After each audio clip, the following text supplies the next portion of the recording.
So I will call the meeting of the Monday, June 9, Georgetown Township Board to order. First, we will start with a prayer by Treasurer DeWitt. If you'd all join us in bowing your heads.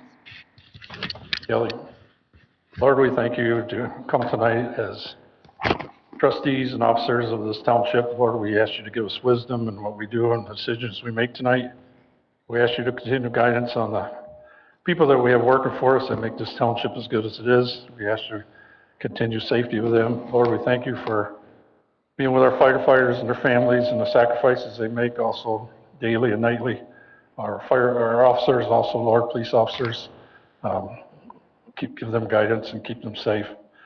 We ask you, Lord, to bless our new assistant superintendent that's coming on with us, Lord, and we ask you to be with his family in this new chapter that they're about to undertake, and it'll be the best thing for him. And we just all ask this in Jesus' name. Amen. Amen. You'll stand for the Pledge of Allegiance. I pledge allegiance to the flag of the United States of America and to the republic for which it stands, one nation, under God, indivisible, with liberty and justice for all.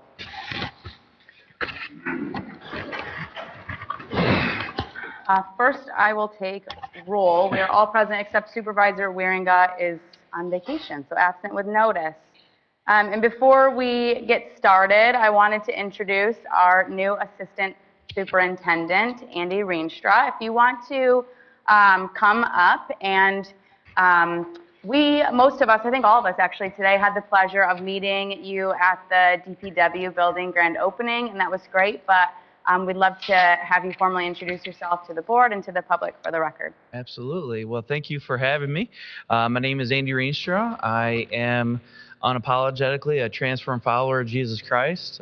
Big time, big part of my life, and that kind of shapes who I am and what decisions I do. And after that, I am a loving husband of a beautiful wife of 19 years and a father of 3. So, but just very happy to be here, and dedicated 19 years of my life to 4th graders, so 9 and 10-year-olds, and that was a blast, and I had a great time doing that. But looking for a new role, so I was very, very blessed to join. So, thanks for having me. Yeah, thank you so much. Thank you. Welcome. Yeah, welcome, and we're so happy to have you and get to know you better. First is our approval of our agenda tonight. So moved. Support. Moved by Gary, supported by Amy. All those in favor of the approval of the agenda, say aye. Aye. Aye. Approved. And next on our agenda is Ottawa County Road Commission update from Kurt Vancouvering. If you'd like to come forward, be happy to hear your presentation. Maybe sit back there and do it, or? Oh, yeah. Need to elevate your foot. That was corrective ankle surgery that was done in March and still isn't right yet. Oh, wow, still not correct. It's supposed to be 6 weeks. Okay. Run 13. Gee, who's counting? Yeah. Good evening. Kurt Vancouvering with the Ottawa County Road Commission. We'd like to first start off to thank you for supporting the millage last year. That's a great assistance in helping fix and repave a lot of the primary roads. And to give you a handout there, as you see, we have a budget of about $40 million. Most of that comes through state gas tax and federal. None of that has been raised since at least 10 years. And as you've seen what goes with your gas prices, we're paying the same at the pump, but with the gas tax, we get a flat rate of 35 cents per gallon. So as our costs go up, what we're able to do reduces, and that's why that millage is so important for us. To give you an idea, the amount of roads that we maintain, you could stretch from Grand Haven to Key West, Florida. So we have quite a lot of roads that we are maintaining. So resurfacing a road typically costs us about $300,000 for a mile. With paved shoulders for like these bike paths now, we're looking at $450,000 a mile. To reconstruct a road, looking at $1 million to $2 million. a mile. So, that money we are trying to stretch as far as we can. Just to give you an idea of that tax levy, for Georgetown Township, it raised $13,709 for 1 year. We use those monies to fix the primary roads within your township. And that's a great assistance to us as we do those projects. Some of the projects that we have coming up this year, we moved doing 40th Avenue from Port Sheldon to the Hudsonville city limits. That was supposed to be scheduled for next year. We were able to have savings in our bids this year, so we moved that up 1 year in our project. Next year, some notable projects we have are looking at a roundabout at, let me get this right. Roundabout at 58th Baldwin, and then 2027, a 48th in Bauer.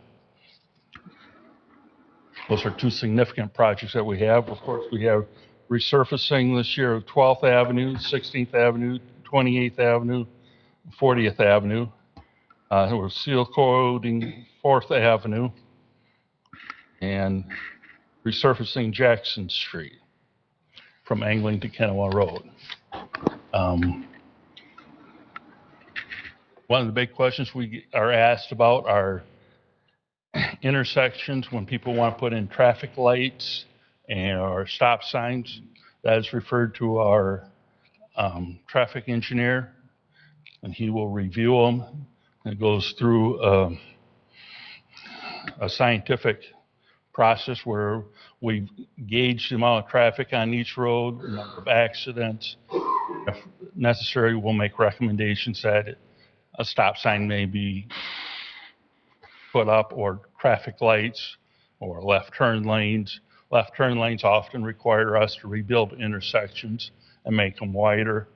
Another question we quite often are asked about traffic speeds. We kind of stay away from that because it's a process where the township signs an agreement with the road commission and the Michigan State Police. Michigan State Police monitor it and go with 85% of the prevailing speed. So a lot of times we see the speeds actually go up. So we encourage townships to look at other factors that they can use to reduce speeds along roadways, and hopefully we can address it through those matters. You have any questions or concerns that you have with any of the roads? I do. Fire away. I'm Gary Veldink. I'm on the Utilities Committee for Georgetown, so I follow the roads pretty close. Yes, we also. One of the questions is, I'm curious why we're chip sealing Parsons.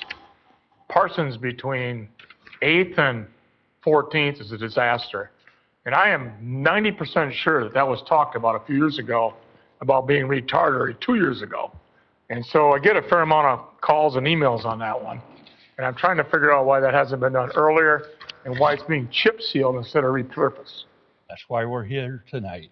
Okay. We've got our meeting Thursday. We'll bring that up. And Parsons is a mess. It's pretty bad of all the roads in Georgetown. The other thing I noticed. I'd like to just agree with Gary. I would agree. Faster. Yeah, John was on the committee with me. And we thought it was going to be done 2 years ago. We really did. That's what we kept telling the public. And I live in that area. We avoid that road. It's that bad. this is my colleague, Jim Miedema, who also serves on the board. Mm-hmm. So, yeah, take a look at it. Yeah. Yeah. We typically have been sending out our strategic plans every year to the township supervisor or to the manager. And we've most seen of the that. time, we find out the board never hears about it. Right. So we've decided that we're coming out to the boards No, and I appreciate take that. that information. My other question is that I noticed that 22nd, I was pretty sure it was a primary road from Edson to Van Buren that passed, and now it's been put on the township list of roads. And I'm trying to figure out what the process is, where I got taken off a primary road where now we're responsible for it. That's another half a mile that we got to pay for. So, All right. and I can have Justin send you an email. It's not a big deal. Why don't you do that? And I also have concerns about the roundabouts you want to put in. The problem with roundabouts is we normally do not make the circumference big enough. If you go to the roundabout at 131 at Fife Lake, it's hard to even get on because the roads are too close together. There's not enough room. And there's a lot of them built that are being built around. It's like, there's some really nice ones. So I look at 48th and Baldwin, a lot of room there to probably build one. 48th and Bauer, have fun with that. Because I think that's going to be more of a detriment than a four-way stop. And I know everybody likes the shiny things, but they're also a lot more money, a lot more, just like the Grand Home turns we got now. They take more tar to fix later on, right? They all look great now. I call them Grand Home turns because she's the one who developed them on Chicago Drive. 16 signs to a turn. But anyways, the roundabouts at Bauer Road is a little concerning for me because I just don't, unless you're going to take some houses down, but. I think there's some property purchase with that. Yeah. Yes. But you understand what I'm saying about the circumference of those things? Because they don't build them big enough. It's crazy. And you're trying to get on them, you can't. So. I know we're looking at rebuilding the one in Coopersville. Yep. Because it's 2 lanes and it's too confusing for people. Oh, yeah. Yep. Yeah. Yeah. We may have come here from Europe, but we did not bring them with us. We left them there. So. Left side of- And that one works perfect, but it's. Yeah. No, I get it. I get it. The one at Walker and Remembrance it's okay. But they've had some truck strip over there too already, so it's not a perfect science. But I think those are my concern because I do study the roads pretty close because we're always trying to pick I have one. and choose, so. Bauer Road at Cottonwood, they had changed it a number of years ago, and the turn, if you're on Cottonwood and you're turning left or heading west, it's super crazy. It's hard for the people that are actually turning left. Is that going to ever be fixed or no? Not. Take a look at it. Okay, they made it worse instead of better when they redid it last time. You're talking where the clock tower is? No. No. Bauer by the elementary school down there. Yeah, grads, bus Okay. grads. Bauer. Yes, it's very strange. If you stay in the left lane, but not the turn lane, and that's the lane that's supposed to carry you forward, you get passed by people in the right lane, even though it ends, even though you're trying to do the right thing by staying in the lane that goes straight. So it gets confusing in that way. Well, and the turn is really wonky. You don't just turn, you gotta, Oh, yeah. it's strange. Okay, I'm done. That's all I had. That's why we're here tonight. That thing's been changed about 3 times in my lifetime, by the way. Okay. Kurt, we're really glad you're here, and thank you, and please come coming. again, okay? Oh, we plan to try to do this every 6 months. When we come Good. back, Oh, our next update of the strategic plan, before we approve it, we want to get your input. Sure. Instead of, when it's, We expect you to be better, too. We expect you to be healed by oh, I then, hope too. to. I will open the lines of communication, especially when we start having all these utility projects. Can we dovetail these together? One of the things that we are working on and what we'd like from you is any traffic studies you have. We are working with the planning department to create an overall countywide transportation map, trying to identify what roads, they go from one township to the next, but if one township has a 500-unit residential development, we got to plan on having that traffic enter that next township, and we can't go from a 4-lane road to a 2 and expect traffic to flow. Yeah. Build roads for 20 years. Also, we look at bridges. We build those for 50 years. We got to be thinking that far ahead, and that's why we're trying to come out to you and I start to identify some of these issues so we can apply for grants and work ahead. Kurt, if I can get you just one more. I think it's the most dangerous intersection in Georgetown Township, which is Baldwin and Cottonwood. I think that's one of the most dangerous ones in the county. Yeah. Well, when you turn Top 5, I think. virtually impossible to turn to the right and go west if you've got any type of long vehicle without hitting that curb. And I'll just tell you, when we go door to door to talk to people, we really get beat up on that, and we don't have a good explanation. And when this was being redone years ago, Jim was adamant about, we will go after land, we will put money up on our side as a township to make that a better intersection. And most people say there should be a lane that circles there. I don't think that's practical, but if it's not practical, people need to be told that it was looked at, but we get really beat up, and it's not smooth.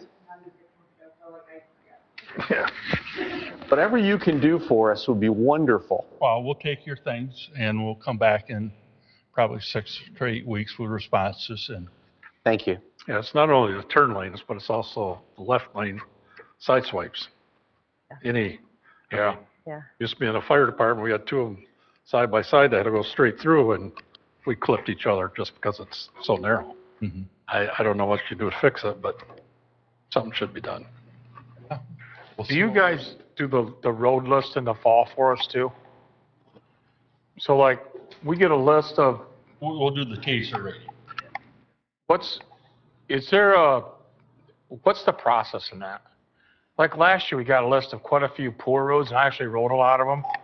So you're like trying to pare down what we can spend, and our budget, say our budget's $2 million, and you got $8 million of the roads, we got to figure out which 2 we're going to spend, or $3 million, what we're going to do, right? I'm just wondering if there's a way that we can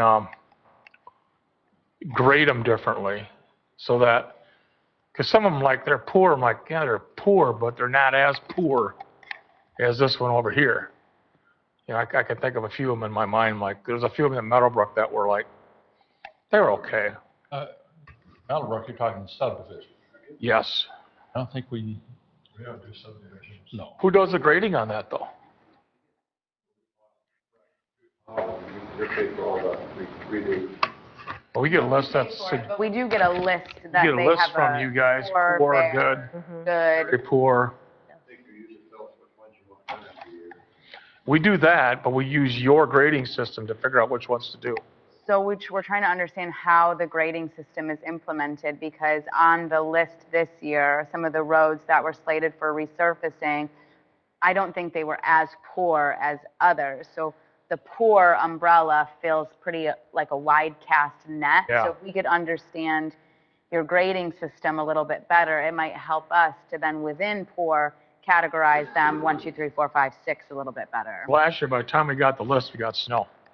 You know, it's like, you know, how do you ride? I mean, I'm hoping to get to a list of it this year already, before fall, the ones we didn't do. But I'm just trying to figure out if there's a way that we could grade them a little closer. I don't know. I'll see if we can get Brett. And I don't know who does that. I mean, you got a couple. Brett does them? Laughlin. We'll bring Brett with us next time and Okay. go over that. And Okay. Brett doesn't come because he doesn't like talking to us.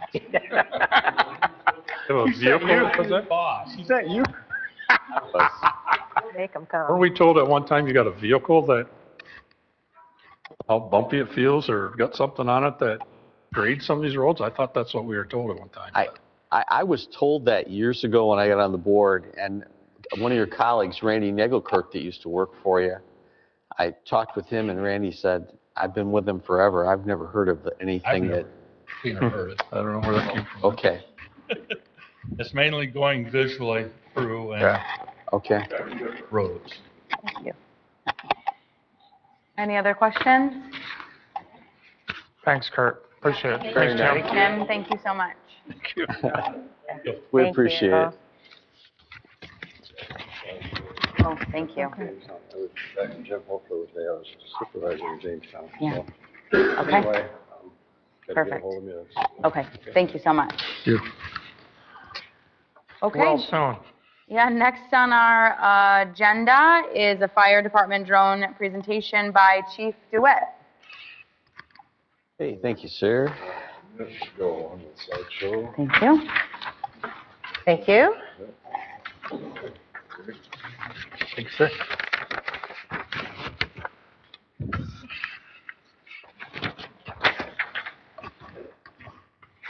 Right.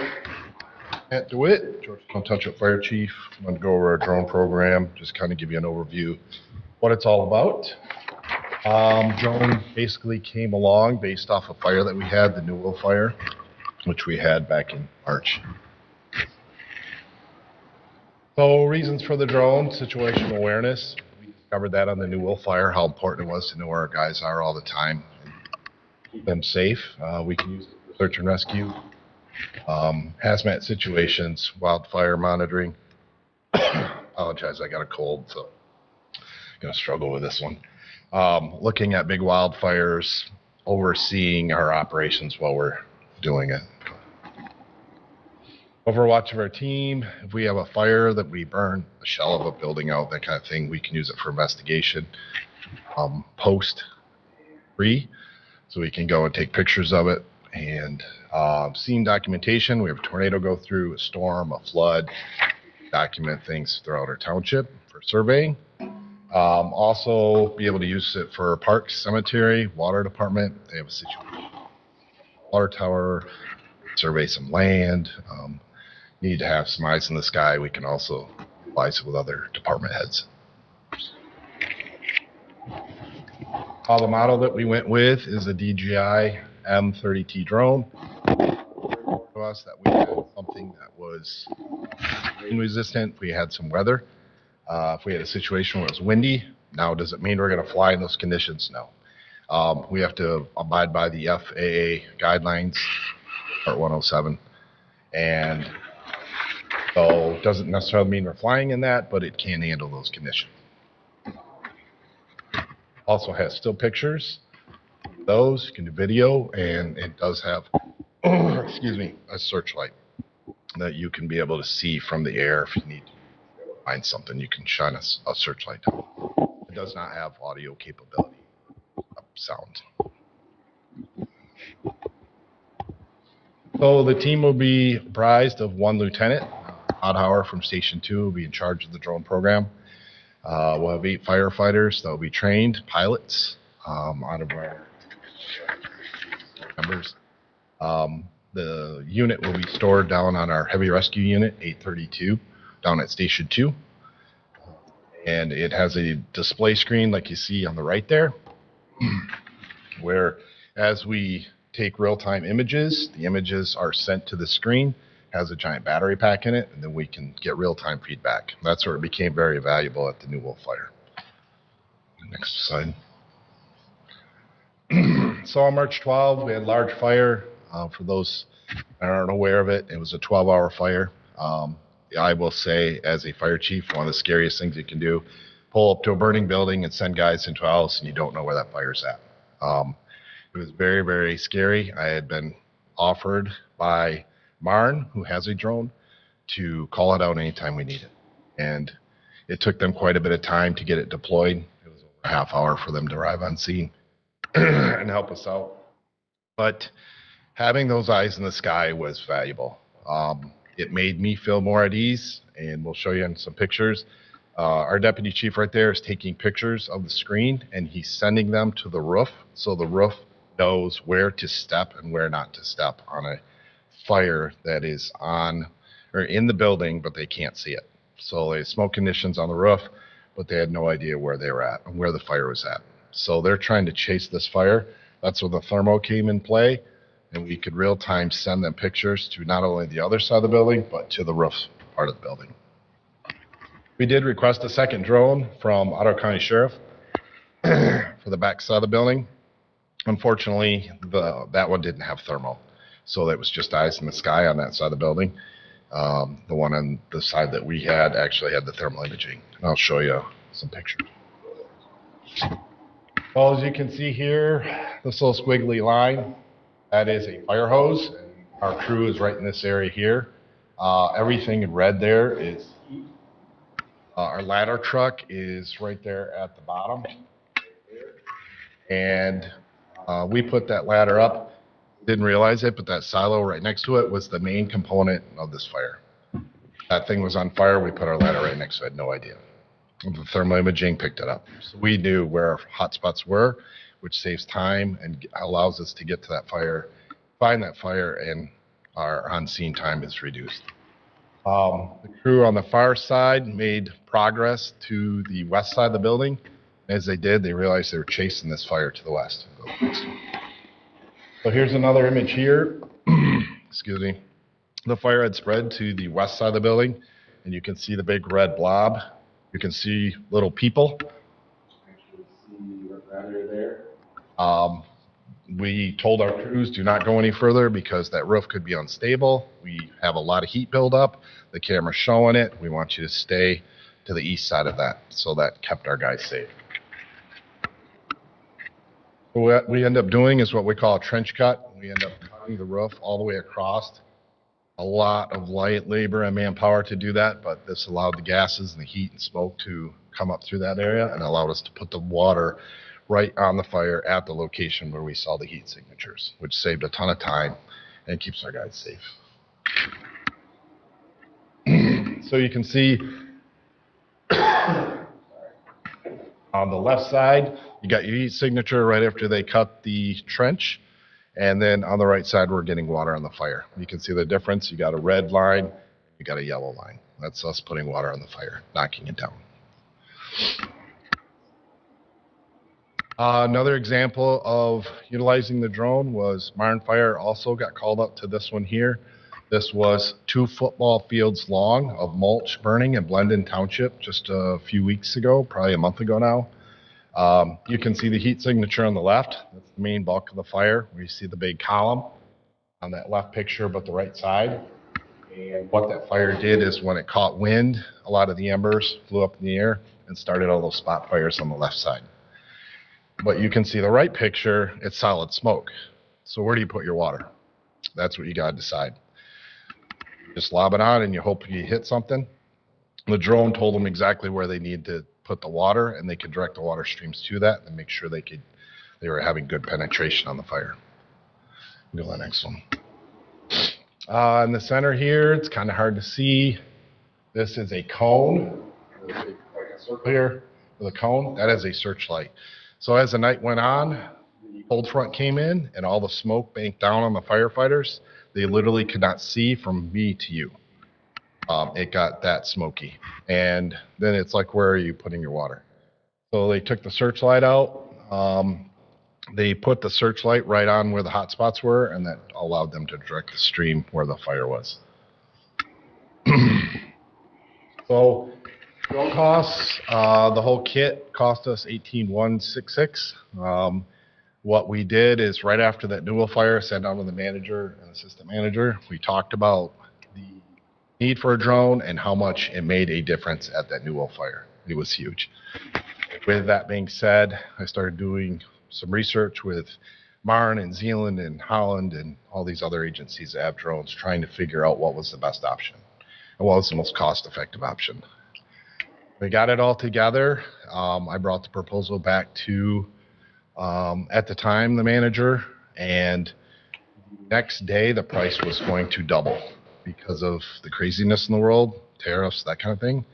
So because of that, it was decided to make the purchase immediately, and you can see our savings. So it's about $11,000. Team members, we have FAA Part 107 tests that we have to do. Cost is like $180. They have to take a pre-test, and then we will work closely with other agencies excuse me, in the area, make sure that our guys are adequately trained before we even have our first flight. So the cost of that's about $5,000. We're about $23,000 for the year. So costs year after year will just be general maintenance costs, basically like any other piece of fire equipment. If we break it, we fix it. That's what we use our general maintenance fund for. Recertification is every 2 years. There's really no cost. There's no additional testing.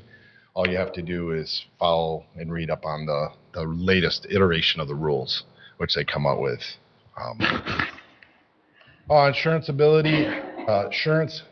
Liability coverage is covered by our township insurance blanket policy. We did some more digging into that to verify that that was correct for liability side. And like I said before, repairs will come out of our general fund. If we break it, we fix it, just like any other piece we have. So,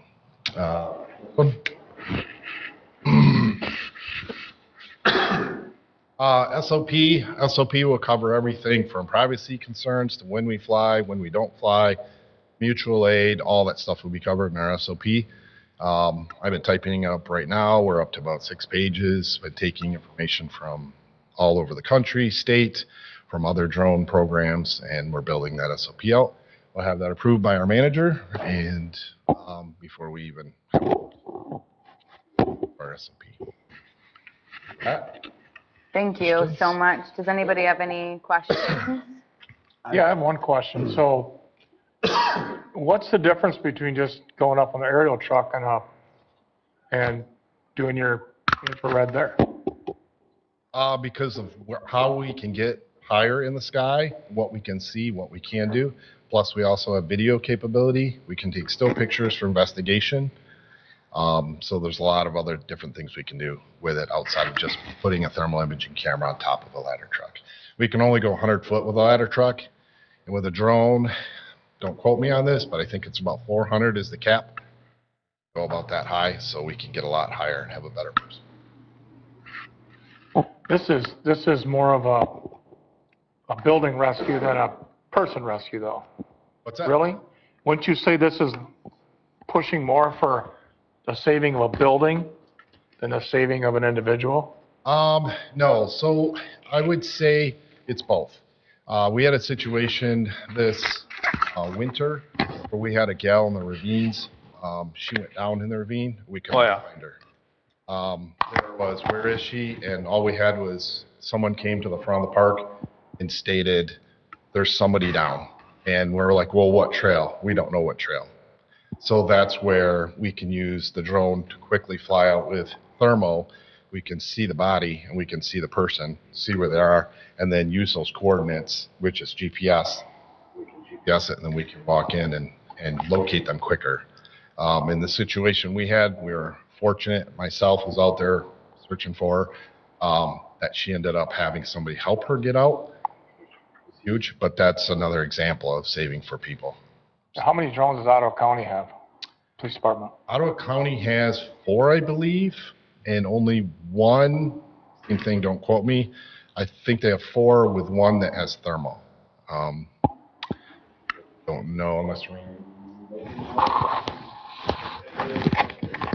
I think there's 4 that are regular drones, and then they have 1 with thermal. Marne just purchased their second one. They believe in the drone program so much, they opted to purchase a second one, so now they have 2 of them.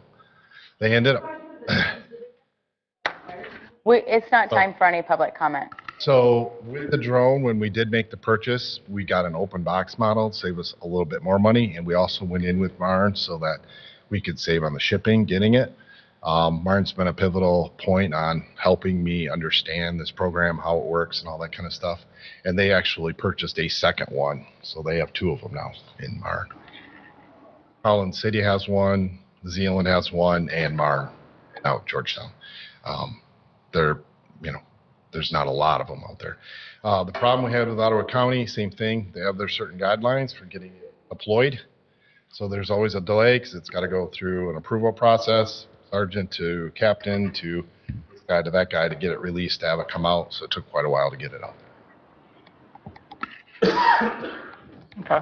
How often in the past have you had to work with insurance companies post fires or crashes and things? And does this increase your responsibility then in providing more footage, more photographs for that purpose? I know there's a lot of insurance companies who then, follow up on a house fire or a structure fire or something, and they essentially are trying to figure out if, the roof was 90% bad before this happened, and now they don't owe as much money. So does having more information is always better, but now do they know you have more information? Do you have to then provide, do you always have to provide information? And so are we then now creating sort of a system where we have a backlog of a ton of data that we now need to supply to other people as well? I don't see us going through and photographing a situation unless our investigator says, hey, I would like to get more information. We're not going to be photographing everyone from beginning to end, soup to nuts every time. Okay. I can't speak for the insurance industry, but yeah, I know our investigator, if he would request it, that we would call it out and use it for. And then thinking through that, how will you store this data?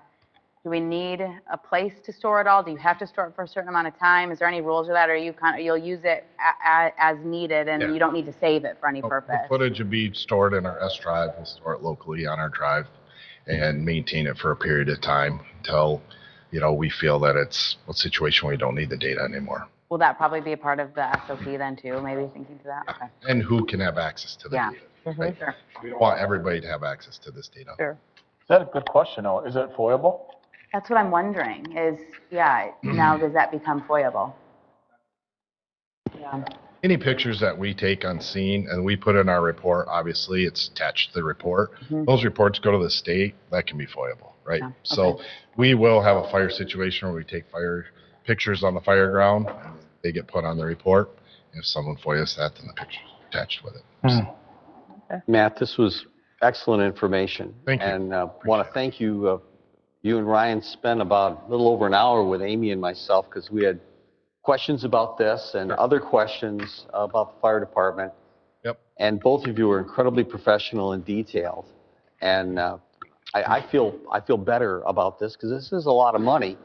It is. But when you, I think, did a great job in explaining the safety factor and the fact that it was concerning the quick action, but with tariffs and so forth and the dramatic jump, it's much more understandable why our Superintendent Blitchcock made that decision. Yep. And saved a great deal of money on getting it at that time. So did a great job. Thank you. Yeah, thank you. Any idea what the life of a drone might be? Like all technologies, I know Georgetown Township's had theirs for 5 or 6 years now. So quite a I'm while. an ROI guy. It's return on investment. We're working to go with these things. Yeah. So. But 5 years, I could. Yeah, I would say at least then, Okay. Like I said, I think Hopefully they're longer. around 5 and 7. They're one of the first in Ottawa County to get one. And there shows up to our open house every year. Thanks, Matt. Thank you. Yeah, thank you. Thank you, appreciate it. Before we go on, can we appoint you as the acting chairperson for tonight? Oh, sure. Go ahead. I think normally that's voted on. Yeah, yes. I need a motion. I'll make- Motion to approve Kelly as our leader tonight, as she has done previously. Some will support. Support. Thank you. All those in favor say aye. Aye. All right. I will continue. Thank you, Matt. Thank you, Chief. Next on our agenda is communications, letters, and reports received for information. And then, moving on from that, unless there's any questions or comments, number 9 on our agenda is a public hearing. This is a public hearing and resolution for a liquor license application for Posh 3 LLC. Do I have a motion to open the public hearing? So move. Support. Support. Moved by Gary, supported by John. All those in favor to open the public hearing, say aye. Aye. Okay, now that the public hearing is open, do you want to give any sort of background? Do we want to just invite the applicant, if they're present, up to? I don't believe they're here. Oh, okay. This is, here, take me off. Will you just give a little bit of background information for us then? This is the second time this applicant has applied for a liquor license to Georgetown. They would like to complement their nail salon, and it's really up to the board to decide. Historically, we have not allowed this type of activity since there's no food at the restaurant and establishment. And The Finance Committee unanimously voted to deny the liquor license application. Or do we, it's an ordinance that they must have food, so we don't have the ability to go against the ordinance without a variance to the ordinance? Correct. Okay, And once you do it for one, it opens the door, so. understood, yes. Are there any questions or comments by board members on this application? No.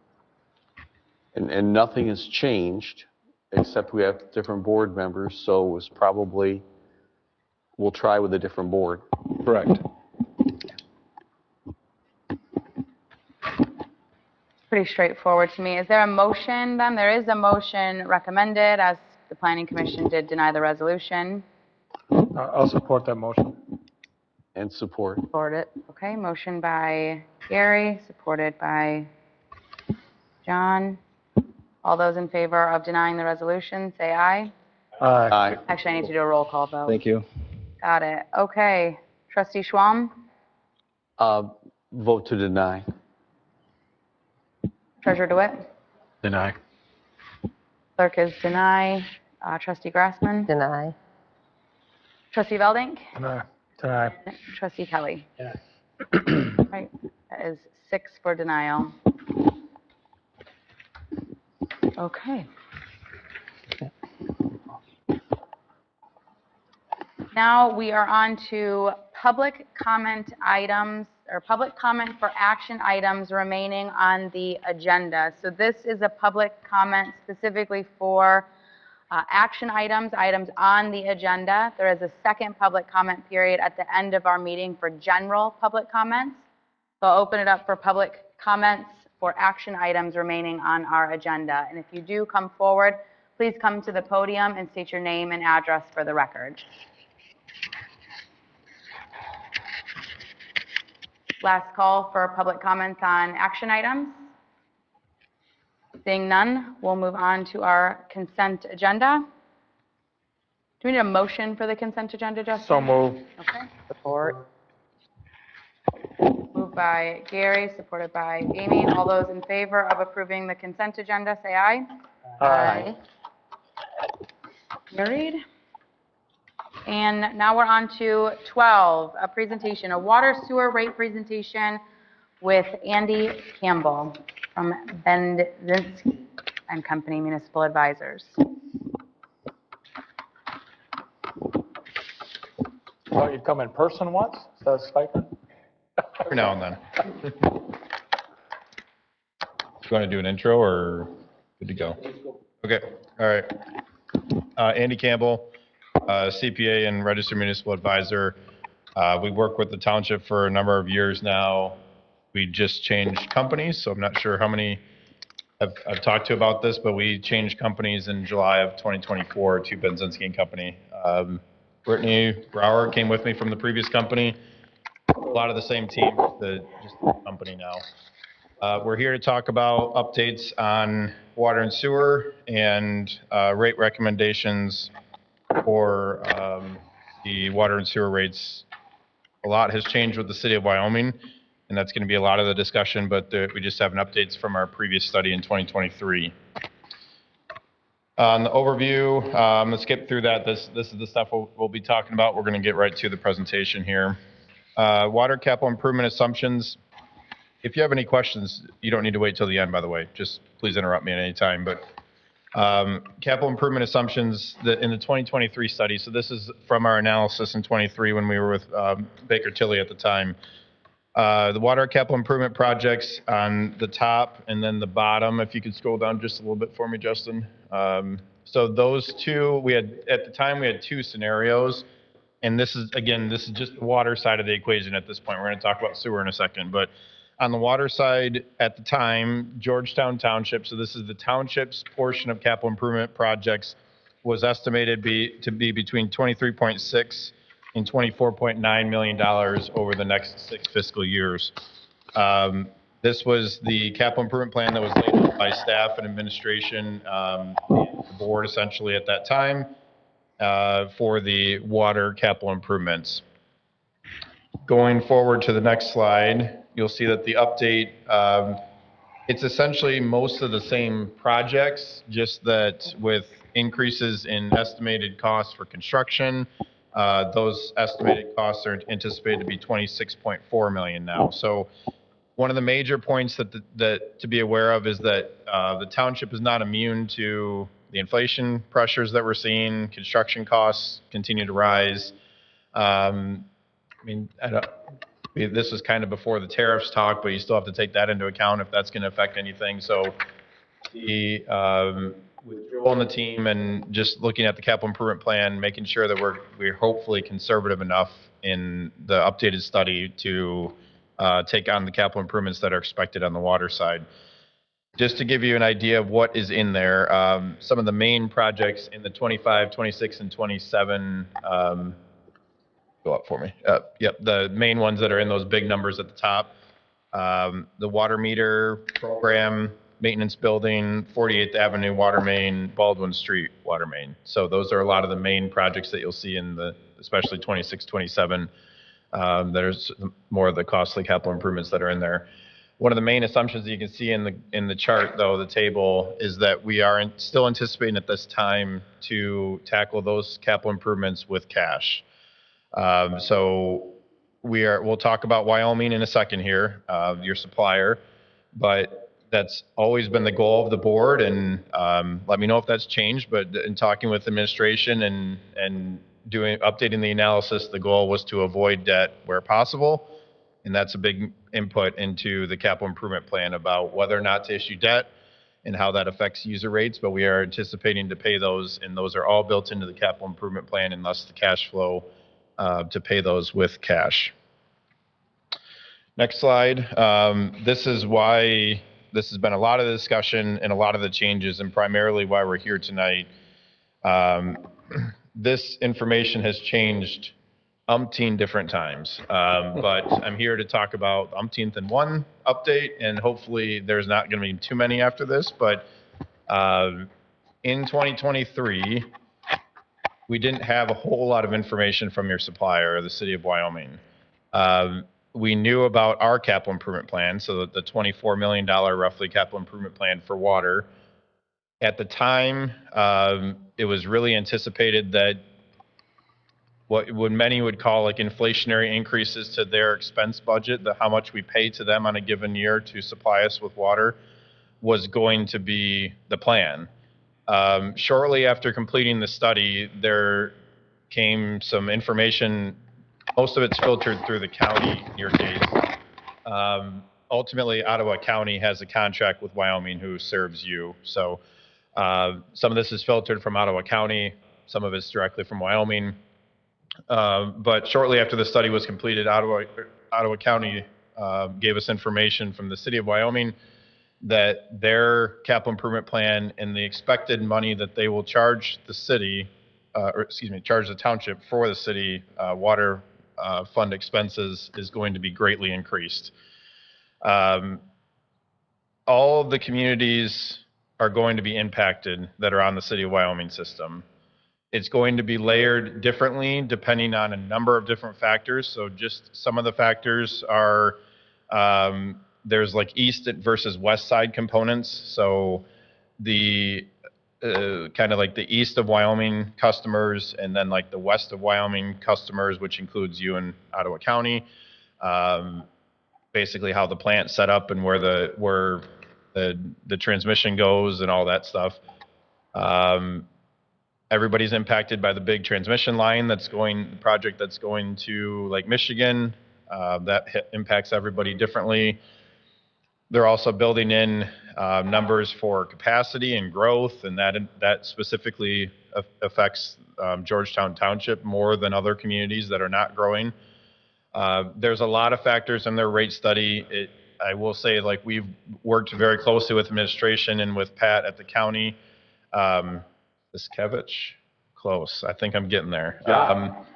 So he's been very good to work with in terms of giving us as much information as he can and constantly updating it, because we're constantly updating our analysis for the township and he's updating it for the county and trying to give everybody the most up-to-date information. He's been very good to the township working group here, trying to help us through this, as well as the other communities that he serves. There's been a lot of information that's kind of been delved. It's still not fully final from the city of Wyoming is our understanding. However, the rates that we are recommending take into account, like, I think we're probably close to like the 95th percentile at this point. Anything that happens from here, we've built in a buffer to the city of Wyoming, and it will be taken into account like on future inflationary costs. So if for some reason Wyoming's numbers come in better, then maybe we don't have to do as high of inflationary increases going forward. If they come in worse, maybe we have to do a little bit higher inflationary increases than we're anticipating. But the overall is that we're very comfortable with where Wyoming stands at this point. We don't expect, I can't guarantee anything because I don't control them, but we don't expect major changes in the next couple of years. We're hoping that they're kind of keying in on all the different numbers, and we can just finalize everything through slight changes to how we do things going forward at the township level. But going back to this, why this is such a big difference, on the left-hand side is the kind of like the, if you want to call it like phase 2. So phase 1, rewind back to 2023, we had nothing. Basically, it was like, we built in, I believe it was like a 5% escalator in terms of what the anticipated costs were. They didn't really have a capital improvement plan. We kind of just knew things needed to be eventually fixed, but not really good estimates. Phase 2 was early on. I think this was in late 24 or so. We got the first initial estimates, which were like that the Georgetown Township system would be responsible for approximately $7.9 million over the next few years to the city of Wyoming. That's been now updated to from phase 2 to phase 3, 4, 5 or so, and to the current estimates, which is $14 million over the next few years. So they've refined their numbers, they've added projects. It is now estimated that Georgetown Township's responsibility to Wyoming over the next 10 years is going to be $14 million in improvements, which is obviously a big number for the township water fund to handle. So those have been filtered into this analysis and the numbers that we're going to talk about tonight. On the next slide there, so this brings everything in together of over the next 5 years or 6 years, if you want to call it, the expectation of capital improvements to Wyoming City. So 2023, there was no plan really out there, and now over the next 6 fiscal years, Georgetown is going to be responsible for almost $44 million of costs on the city of Wyoming system. It is anticipated that we've looked at this with the Georgetown working group a lot. While we can do everything we can to avoid township issued debt, trying to pay for $26 million of township projects and try to pay for $44 million of Wyoming projects, I personally, from a financial point of view, I don't think that's feasible to put on all cash. So at this point, it's expected that the township portions will be paid with cash. About $9 million of the projects from Wyoming will be funneled through their rates that are charged to you and thus paid with cash. But we have 2 estimated debt payments that will be layered in over 20 years for each one. So those are 2 20-year bond issues that Wyoming City will issue as a big group, and then you'll pay that as part of your rate for over 20 years back to them through debt payments. The $20.7 million and the 14.2, I don't remember. I don't know if you remember what the third transmission line surge suppression system. I think it's. I'm gonna quote it wrong. I don't remember. Do you remember what it is total? That number sticks with me too. So we're gonna go out and say that it's about 80 million. So you are a portion of that project. So you're a significant portion of it, but that 20.7 million is only part of it. That project is getting filtered out to all the communities through the capacity and contract share percentages. So Andy, as you're sharing these numbers, yes. with Georgetown Township, we normally are about 20%. Am I pretty close on that? When you say $100 million, we'd have to come up with about 20. I'm just kind of using a rule of thumb that might help people as they're thinking about it.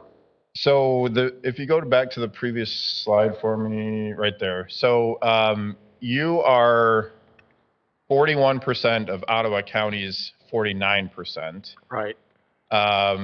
So that would be, oh, why can't I do math right now in my head? 41 of, so. We did this, I thought I came up with 20. Yeah, it's about 20. Yeah, Oh, 25, yeah, 20%. I will say, there are projects that you're going to be a little bit more, a little bit less of, because not all projects are distributed on that same 49 to 41. Okay. Like some of them only affect the west side. Some of them only affect the east side. The plant affects everybody, and that's the main percentages that you see. The transmission line is built for the plant, so that's being affected. That's everybody. But there's some components are just basically they have different categories to try to, in their mind, which I agree with for the most part, where there's some stuff that we're trying to work with on behalf of the township to negotiate for the township. But they do try to take into account the current systems and try to just fairly distribute to all their different communities, including themselves. But they also, at certain points, take in future growth and capacity, which is impacting the township more. And that's, we haven't really had a discussion the last couple weeks about this, but this is something that's kind of developing through Pat and through the county on the contract negotiations. We just want to make sure we understand as the township a fair deal and make sure that we understand how it's impacted. I didn't mean to. No, I know that you're not saying that it's not, just that we're still working with them. Thank you. And I would say 20% is a fair estimate, just a ballpark for just a normal plant project. But there are capacity stuff that we're concerned about. Sorry? So we're one of the biggest users. Correct. Yes. And we don't have direct control. We're part of a consortium. And so many people, like in the community, will say, well, you need to take a strong stand on this and a strong stand on that. We're part of a group that's putting this all together through Wyoming. Mm-hmm. I've even had people say, well, why don't we run our own pipeline, which would be $500 million, $1 billion. So although this is very, very high, we're kind of at the mercy of all of these groups that are trying to come up with a solution we're trying, like a cooperative, trying to help each other. Yeah, I agree. I mean, I know at one point there was the discussion about building your own plant, and Wyoming has been financially a good deal for the township for a number of years. And I mean, those numbers are big and scary at times. It's not as good of a deal. I don't know if it's a bad deal at this point. It's just that they have an aging system like a lot of the systems in the state of Michigan. They have a lot that they have to do. And we've got to, as a contract partner, we have to contribute our fair share according to the contract. So it has been a good deal for us, and we can't go back to wells, because that's what we used to have. And evidently the content in the wells in this area would not pass. So we need to get our water from Lake Michigan. They've been a wonderful partner up to this point, but prices are going up. And we're going to try to make this as least painful as we possibly can for everybody. Yeah, and I would just say, I mean, we work with a lot of the communities in the state of Michigan. Prices are going up whether you are on your own system or not. So, I mean, if you build your own system, I mean, I'm not an engineer. I have no idea. You could talk to an engineer, see if it's worth it to do that. There's a lot of hurdles, and you're going to be facing the same cost increases that Wyoming's facing. It's just you'll have newer infrastructure for a period of time, but am I pretty safe when I say we're like a cooperative and we're sharing the costs? Yeah, I mean, there's massive economies of scale on this system that having one bigger plant to serve all of the community members will save you money to an extent, as long as it's maintained correctly. Because instead of having 5, 6 plants that are run by themselves, you have one big plant that provides service for all these communities. That it's just like having a big grocery store like Meijer. They're able to get everything at cheaper and pass down the savings to their customers versus the little grocery stores here and there. So, And up to this point, they've been a real strong partner, and we've saved money. correct. Okay, that's Yes. all I wanted to. I think you've Thank got to you. remember too that being an existing pipeline, if you heard the guy from Wyoming already, how long they've been trying to get a permit to even get an intake in Lake Michigan. If you were going to try to start a pipeline and get an intake, they've been at that since 2017, I thought he said. I wouldn't even want to think to try to get it. I have a hard enough time trying to get a DEQ permit for a plat, much less that. I mean, it'd be terrible. So, I mean, we're at their mercy only because they're an existing system. They're going to be able to get permits. They're going to be able to make this thing happen. They've got the right-of-ways. They've got the easements. We've been trying to get easements for sidewalks, John. Can you imagine getting an easement all the way I across know. from Lake Michigan?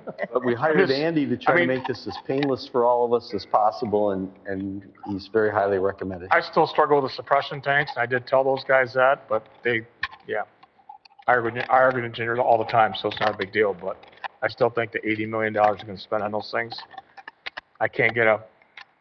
You're way above my pay grade on whether or not projects are. Well, they admitted that a broken pipe costs $350,000 to fix. They've had 2 in what'd they say, 2 in 5 years? That's $700,000, so we're gonna put in these big suppression tanks for millions of dollars for a possibility of 2 breaks. I'm like, guys, I but, didn't like it when you said, let them break and we'll pay the bill. yeah, it's like, It you would guys- save money. it's all great having engineers, but I just think they're over engineering the whole system. We're all gonna pay for that. You know, we're paying 20% of $80 million. So, but I get it. You're not an engineer, you're a CPA, and I appreciate your work. I really do. We've had a lot of meetings. Yeah. I go home with a headache sometimes when I do the numbers, but this is postmodern accounting. That's not my type of accounting. Thank you. Thanks, Andy. Going forward here on the rate increases that are recommended. So just to recap on the finances, there's going to be, this is just a snippet of all of our background data.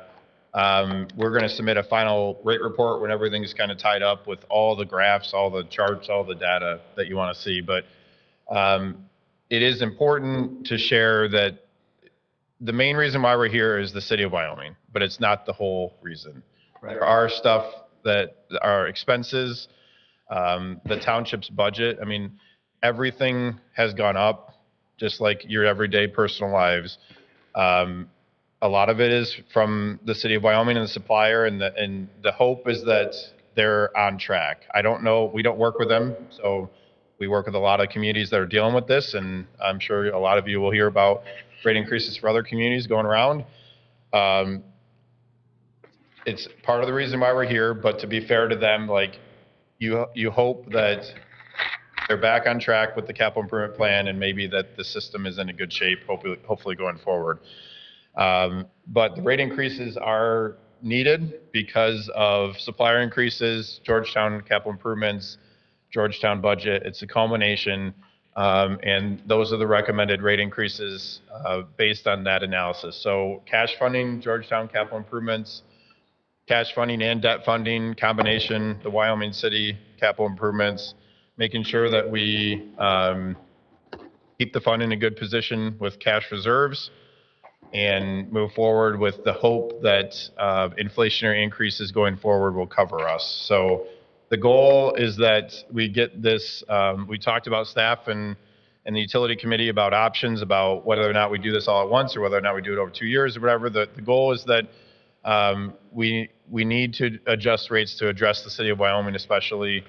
And if we can get this done for the 2025 rate increase, then the goal to kind of match what Wyoming's doing every year and be on an inflationary rate increase track from there. The quarterly bill, which is a metric that we heavily use to see like rate affordability, how does this impact people in the everyday ratepayer when you start talking about these numbers. They're currently, the current with the rate increase would be $103.50 per quarter. So with the rate increase that we are anticipating, it would be $103.50 for the water portion of the bill. Again, this is just water. I don't like rate comparisons because there's a lot of reasons why systems are different, and whether or not you're on a supplier system or your own system or rural or city or whatever.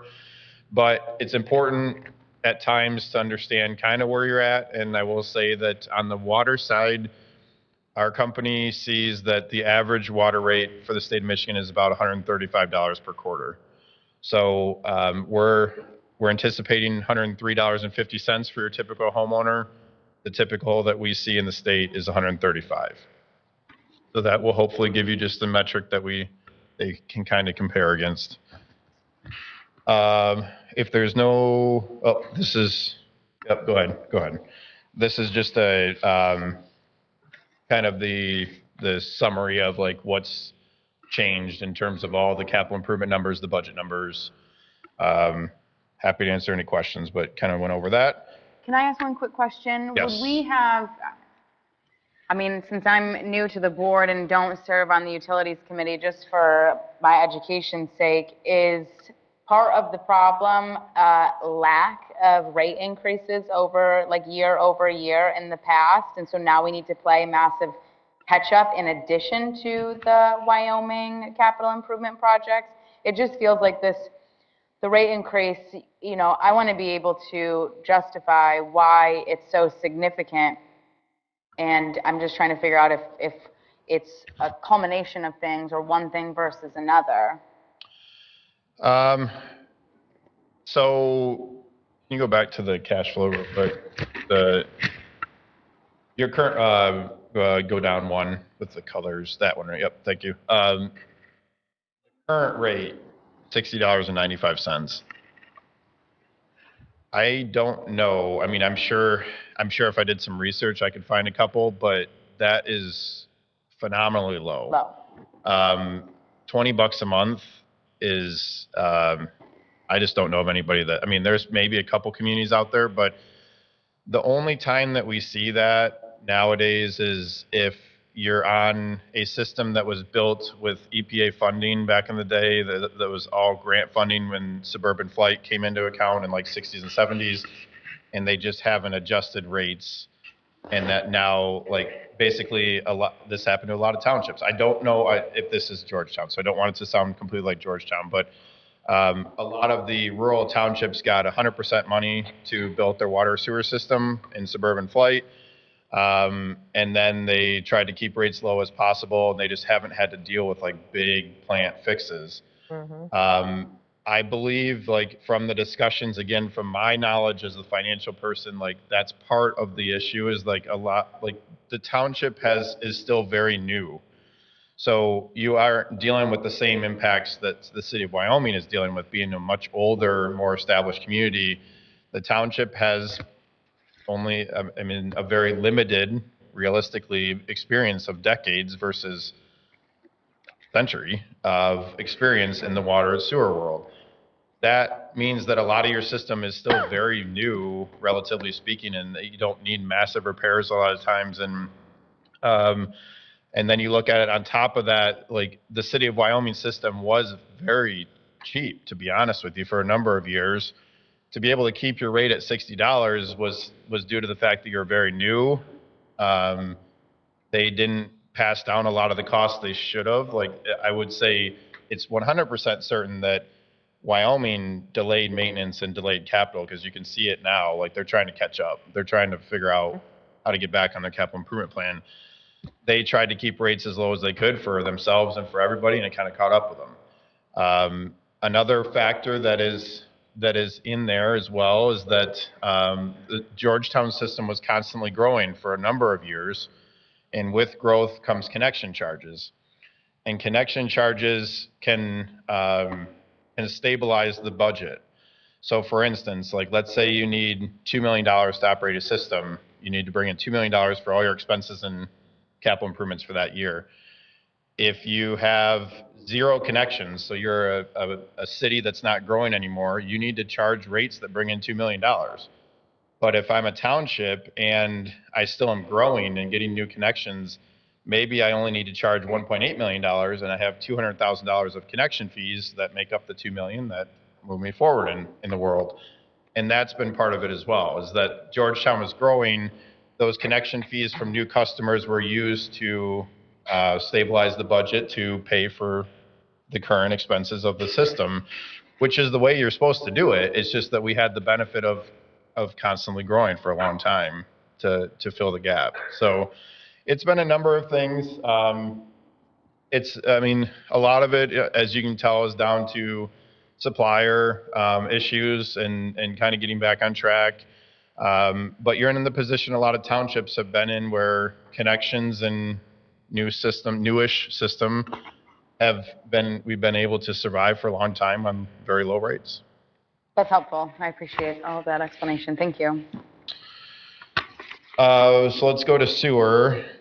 This one's similar, but a little bit different in terms of the number impact. So 2023 study. So again, this is from our time, the previous study with Baker Tilly, the anticipated capital improvement plan, much different numbers here, but $6 million was the estimates at that time, excuse me. So the current estimate, kind of the same thing, but a little bit less impact on the inflation, still about $6 million.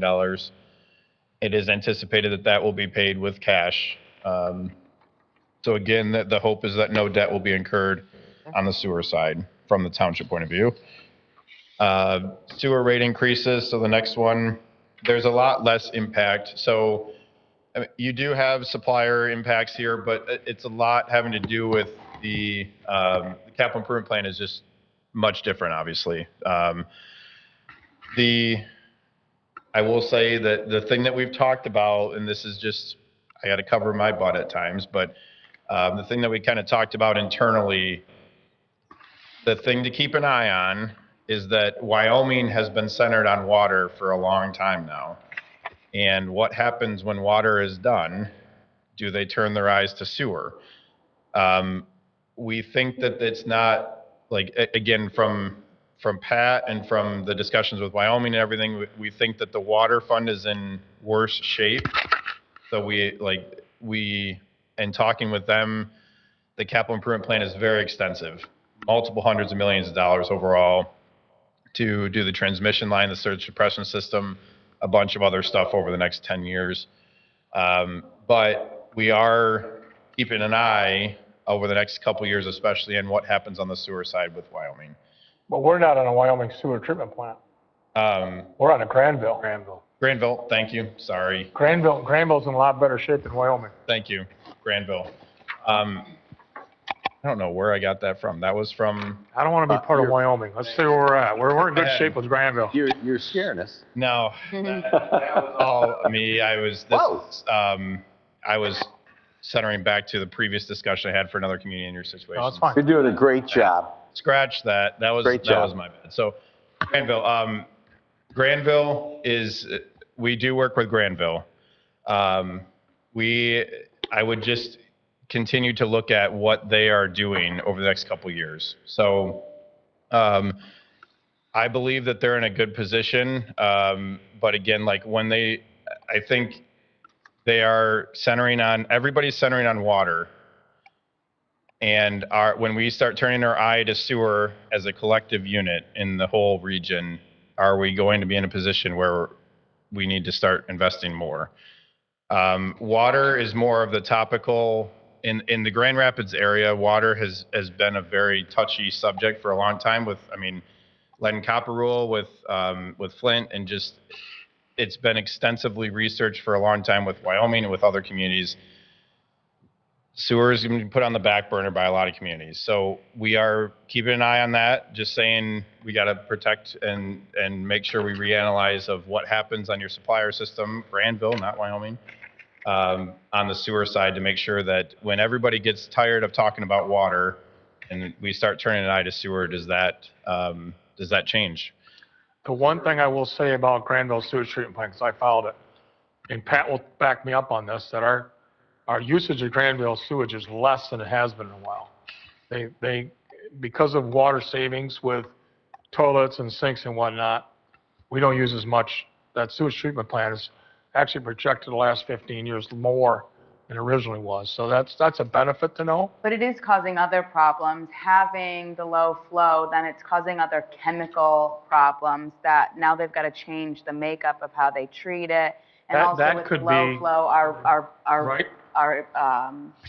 the percent grade of your sewer pipes, we should probably adjust that to 0.045% instead of the standard 0.4. Like, there's a lot of changes still that need to happen because of these low flow items that aren't just necessarily a capacity concern. Right, but I'm still optimistic that we have to do some of this for quite a while. I mean, Pat's been watching it pretty close for us, which is good. Yeah.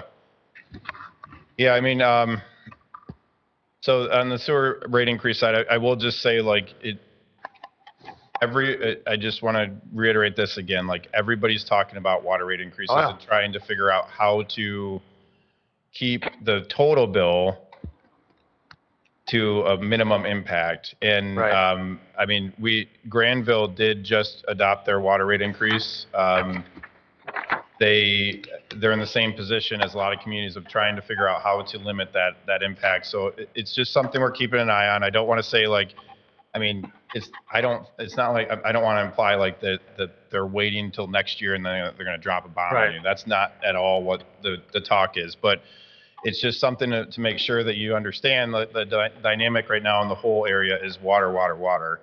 There's not that much concentration on the sewer side, which is Right. something that we make sure we build in to our analysis of being careful on township finances and charging the rates that we need to charge and charging the rates that are supportable.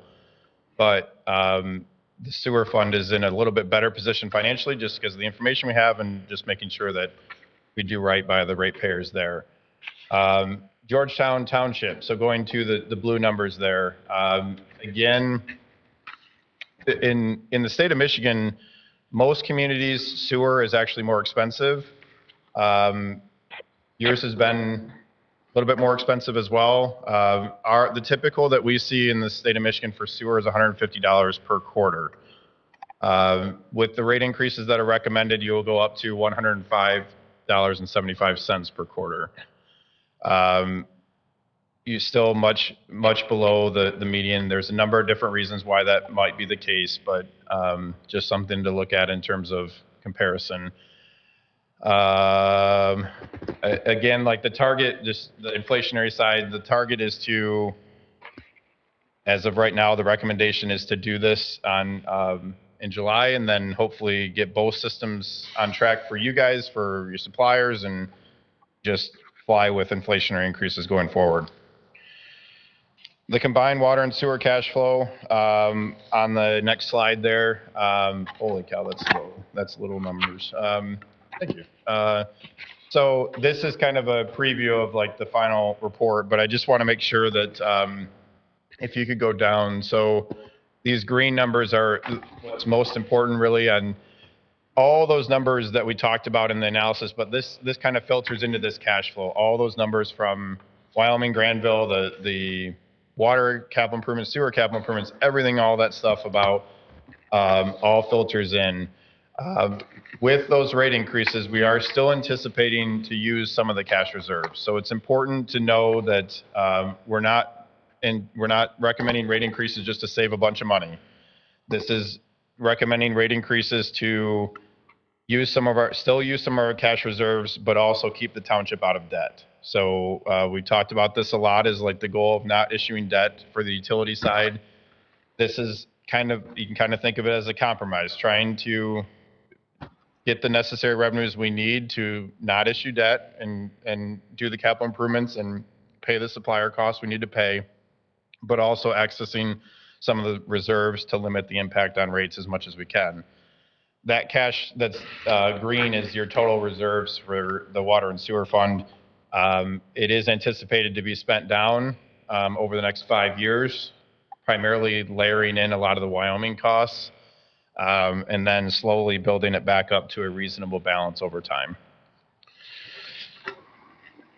The last thing we did talk about, especially with the utility committee, was if this is too much, so with the rate increases that we're recommending, is it too much to pass down to the ratepayers? What are our options? So we talked about one way to limit rate increases is potentially through issuing debt on the township side, but we talked about not wanting to do that. We want to continue to fund our capital improvements with cash. Another one is potentially looking at funding some of this with general fund contribution. The main thing to note, there's a note at the bottom here because we have to be careful about this as rate consultants. General fund contributions are not recommended by Benzinski and Company and personally me. Water and sewer, it should stand alone. It is an enterprise system. The rates and charges should pay for itself. I will just say, as another point of reference, you got to be careful sometimes because not everybody's on the water and sewer system. So general fund money is a culmination of everybody's taxes. We want to make sure that that goes to the, I mean, there's an argument the other way because if you fix a road or something that not everybody uses, then not everybody benefited from that road. So there's always exceptions to this rule. But generally, when you talk about water, sewer, enterprise funds, you want to make sure that the rates and charges are, and the expenses and the money that's being used is generated and used to benefit the people that are using the system, that are on the system. So we like to see that it's a self-supporting system. We did talk about this extensively with administration, with the utility committee, about what happens if you inject general fund dollars into the enterprise fund to basically stabilize it and lower the rate increases. We ran some scenarios there on different contribution levels on what that could potentially do to the rate increases. I'm happy to talk about that further on the financial side. As to like benefits, pros and cons, I have to leave that more up to administration and the board to decide. That's kind of shows like how that, like with, if you did a $5 million contribution, this is how it would change the rates kind of over time. But Andy, I think from the Utilities Committee, I thought there was pretty much agreement. We weren't comfortable with taking money out of the general fund. No, we weren't. There's such a gray area there where we're getting into potentially a tough situation. I think that's how you felt, Kevin. Yep. Yeah. But just so you know, I think they did check with a lawyer and said, well, our lawyer's opinion, I think, was positive that we might be able to do that. But you're into a gray area, and the concern is, what about people that have their own septic systems and so forth, their own wells? Right. I really don't want to see us take money from the general fund. This is my person. I know you provided during the Utilities Committee meeting as well, kind of a breakdown of the other local townships and what they're paying for water and for sewer. And still with these rate increases, without any contribution from the general fund, Georgetown Township was still below the average, is that correct? far below the I average. think substantially. Yeah. Yeah, I Way mean, less. statewide, so that you're gonna be at $209.25 per quarter for your typical homeowner. The typical that we see statewide is $285. There's a lot of differences on why that number may be different. Some, like typically your regional systems are cheaper, that's a very generic statement, but if you have those big systems, they have economies of scale. Like the Kalamazoo system for a long time was one of the cheapest systems in the state, and then they ran into an issue with sludge treatment, so they have had to raise their costs. But Great Lakes Water doesn't have the greatest reputation at times, but relatively speaking, they have reasonable rates as well. You get like the 285 for the total is just a very generic number. That's my caveat, but you are still well below that. I could get you more information on you're going to see so Granville just adopted their rate increases. Hudsonville, I believe, is still in process of discussing that. Kentwood's working on theirs for their next budget. What does Wyoming charge? I We have don't mothership, know, right? So what do actually. they charge their own people? They also have a millage though too, so it skews. Oh, okay. Yeah, so it's not apples to apples. Yeah. That's just Wyoming? That's, yeah. Yeah, so, I feel like there's one more that we've been, So just to be clear though, for the board, we are bonding, we are going to be part of the Ottawa County bond for the Wyoming water line. But we're not, Up as debt on us or not yes, necessarily? we're paying that bond through the water rate. But the rest of the water rate is so we don't have to borrow money for our own Yes. infrastructure. Yes. Just so, I'm just Okay. trying to be clear with that. Yeah. And I got to keep it clear in my mind too. Don't feel bad because I've gone through these numbers. Yeah. yeah, I mean, essentially on that, so that $20 million that's for this third transmission line and surge suppression system, they turn it into, they take your debt payments after they sell the bonds and everything, and they just add it to your rate. So I don't know it off the top of my head, but let's say it's like $1,000 per million gallons that they send you. And then the bonds are another $100. So now your new rate is $1,100 per million gallons. They just basically turn it into the gallonage. They just increase your gallonage fee and pay for the bond. So On the combined water and sewer fund cash flow document, you had mentioned the bottom row talking about the total cash and investments and sort of how that is going to be depleted down as we use some of our savings to pay for our own projects. And then you sort of use the term like keep it at a reasonable level. And I'm just trying to understand what factors are we using to define what a reasonable level of savings essentially to maintain in that fund is. I look at that and I think, should we be depleting that a smidge further and not have as big of a rate increase? Or is there a rationale that we don't ever want this fund to drop below a certain dollar? it depends on, I mean, every rate consultant's going to give you an opinion. I mean, our opinion for your system is 12 months compared to operations is where a comfortable minimum reserve balance is. So your current operating budget, just cash operating budget is about 6.3 million. The goal is essentially to slowly use some of your reserves to limit the impact, but not get there overnight. Mm-hmm. So, and that is a minimum. I mean, that's where we start, like, as a rate consultant, throwing up like orange flags of like, do we have a plan here? Is it going to come back and we're fine? It's just a temporary thing, or what's the plan? But 12 months compared to operations is kind of the low limit target that we've been talking about, and just slowly using some of the reserves to limit the impact on rates. The main worry that we all have, I think, well, I'll let administration speak for themselves, but as the rate consultant, the financial person, what we've talked about with the utility committee is that this capital improvement plan has been extensively researched, as far as I know, from Wyoming, but it's still a plan. And the worry is like, what happens to the total amount when they start doing these capital improvements? They've gone from like 0 to 100 pretty quickly. Is the $80 million for this first project reasonable? Is the next $50 million going to happen? Like, you don't really know, like, and we as the collective grouping want to be able to respond in somewhat, like, we can't plan for everything, but if we can limit some of the impact on the reserve spending in the next couple of years and hope that the plan works out, versus if we don't do what we're recommending now and we use more of it now, you have less flexibility if Wyoming changes. So that's the ultimate of like the pros and cons of like, if you lower the rates now, like lower from the rate increase we're expecting, then you just don't have the flexibility to respond if Wyoming changes. The goal is to slowly limit that so that if Wyoming changes or something, we have a better chance to stick to the plan. Okay, Thank you. thank you.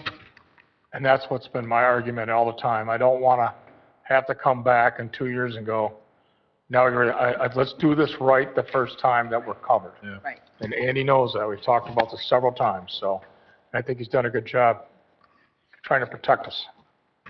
Appreciate the correction too, instead of just like, come on. All right. I always appreciate that. I mean, I don't want to talk about something that's Sure, so. Thank you for all the information. Thank you so We'll much. probably need a seventh inning stretch or something, Yeah. right? You're exhausted. I know, right? You Think well on end of the night, so I'm Oh, wow. for dinner and ready to Okay. go home. But All right, thank you. You think well on your feet.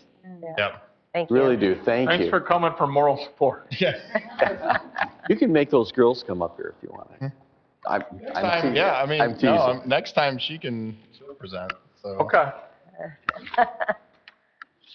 Okay, thank you. y'all. Good. Thanks, Andy. Next on the agenda is a Consumers Energy lighting contract for Baldwin and Brewer.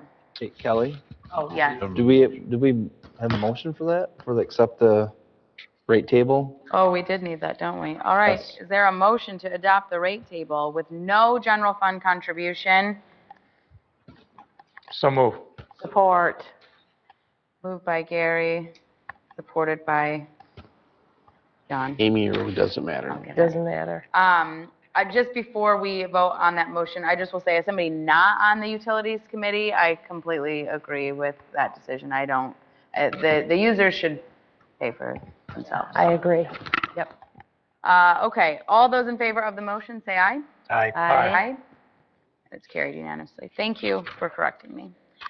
Now on to the Consumers Energy Lighting contract for Baldwin and Brewer. So move. Support. By Gary, supported by Amy. We kind of have to do it. Yeah. And the thing is, I talked to Justin, and the amount of money is minimal. Yeah. I mean, for that, so we kind of have to do it. Yeah, it does feel So, pretty yeah. straightforward. We need to. Any other comments, discussion, questions? No. All those in favor of approving that Consumers Energy Lighting contract for Baldwin and Brewer, say aye. Aye. Passed. Next item on our agenda is a revision to the Township Board Policy 2014-01, Planning Commission Zoning Board of Appeals Procedures. I'll entertain a motion and then, or do we want Justin to explain it a bit first? Move to approve. Moved by Gary. Support. Support by Amy. Insight to it.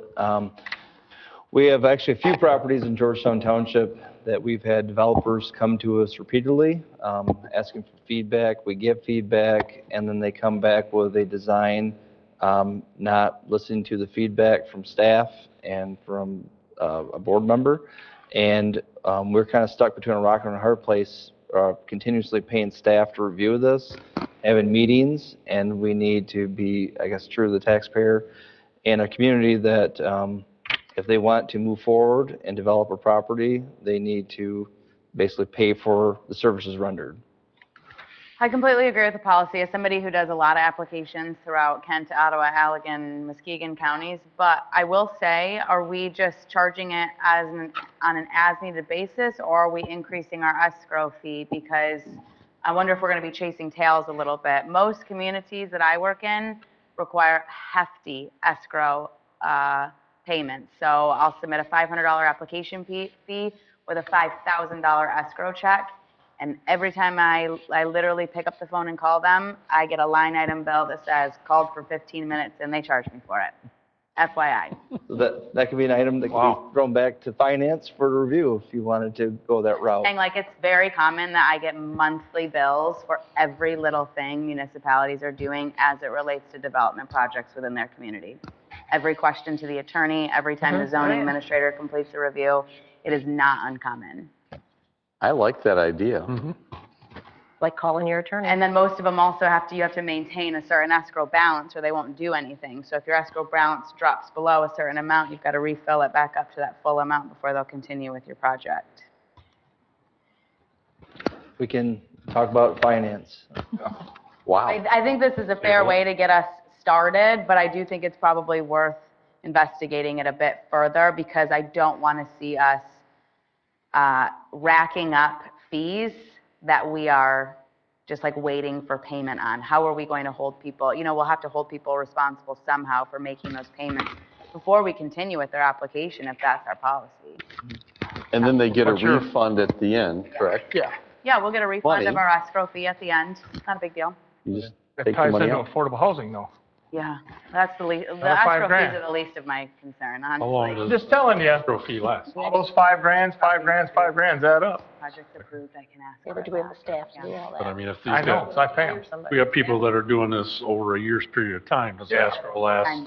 Okay, so as long as they don't do anything, escrow's still out Yeah. there. Could be 6 months, could be a Yeah, year. you'd have to resend the application before you could request a refund of your escrow or get it all the way approved. Okay. Gotcha. Okay, well, this motion is to approve this revision, which is specifically for each additional pre-application conference, to request an additional fee equal to the time of staff time for plan review. We have a motion by Gary and support by Amy. All those in favor? Well, do we want to send this back? I mean, I think we need to make a change. Well, you tell me.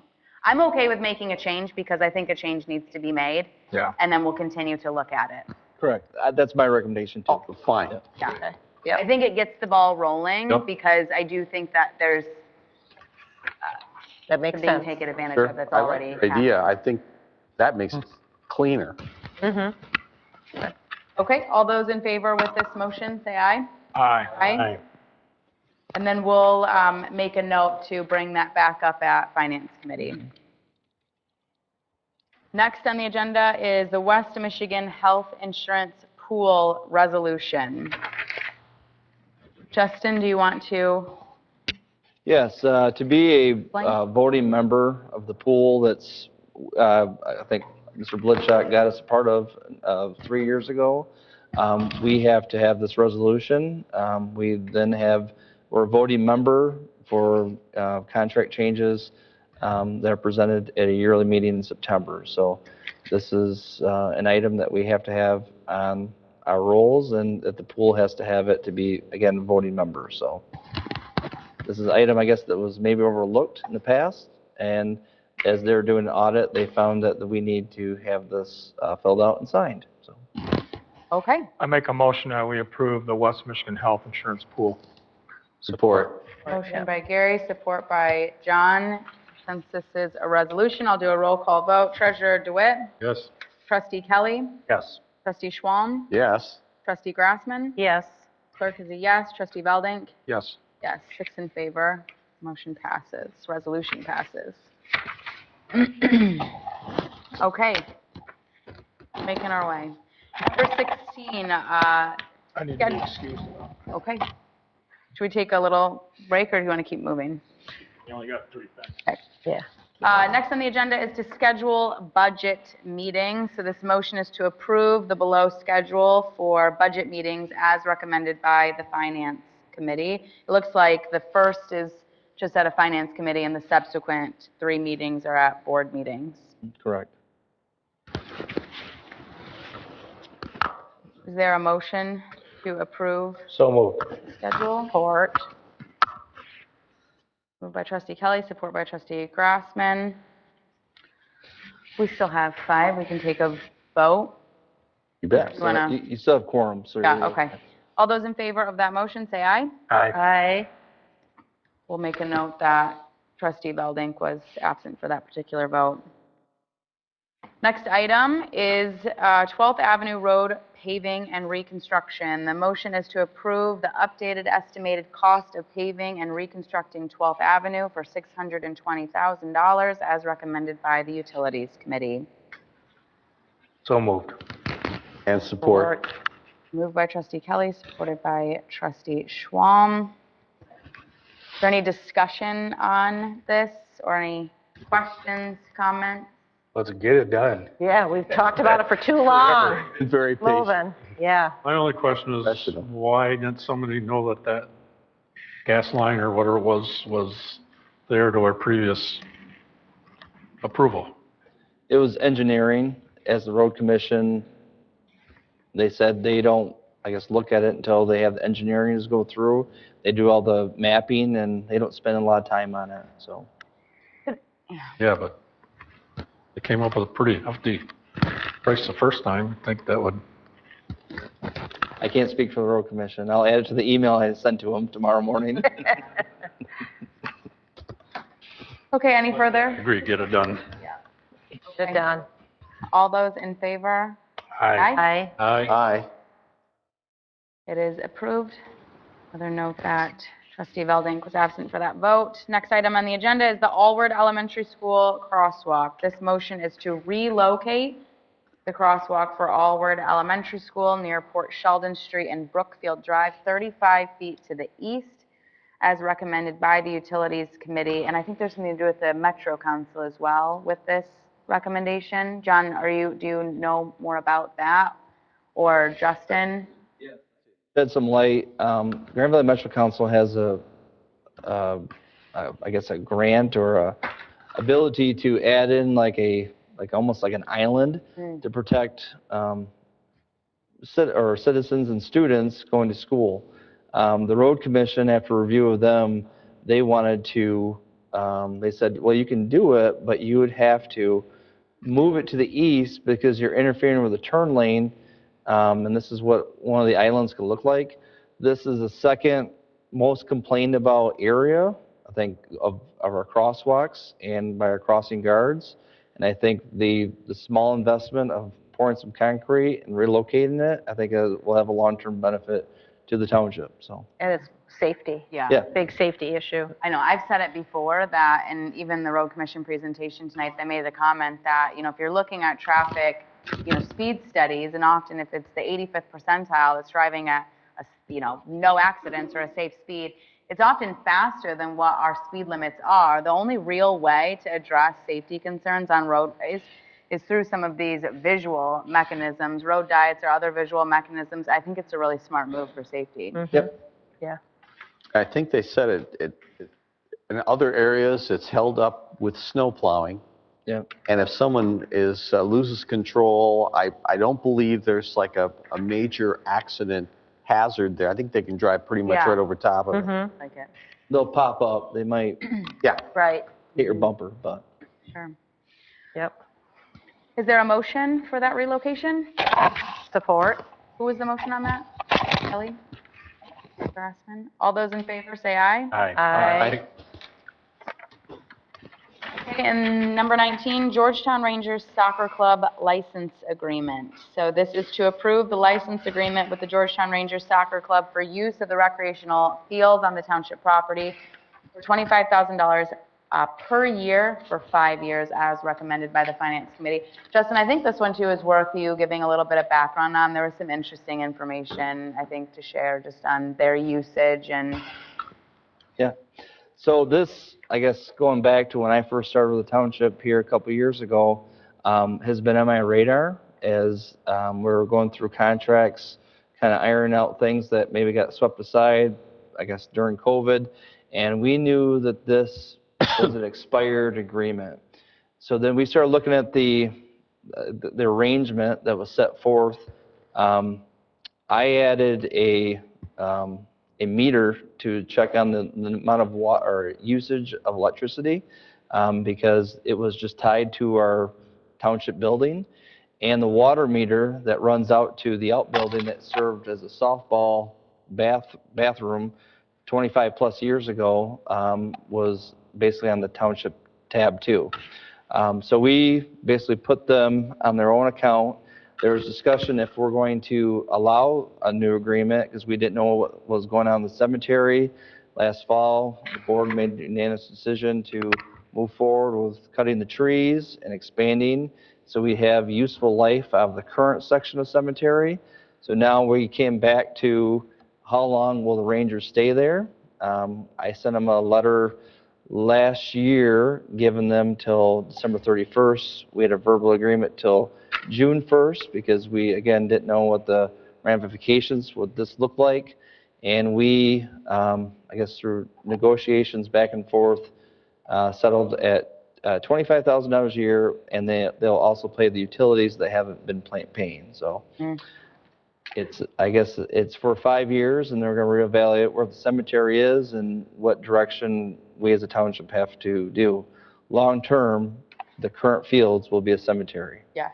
But you also said that a lot of the players in the Rangers are not even Georgetown Township residents. So we did an audit too of what the previous contract was, and in the contract they had an 80% township resident requirement. through our staff going through addresses, because not every Hudsonville address is Georgetown. Some of them are City of Hudsonville or Jamestown. We did an audit and we're around 34%. So Can we charge like a non-resident fee or anything like that, or not? This is just a cut and dry thing. right. So we went from charging nothing to $25,000 a year. I'll be fine They with have that. about 900 young people that use those facilities, right?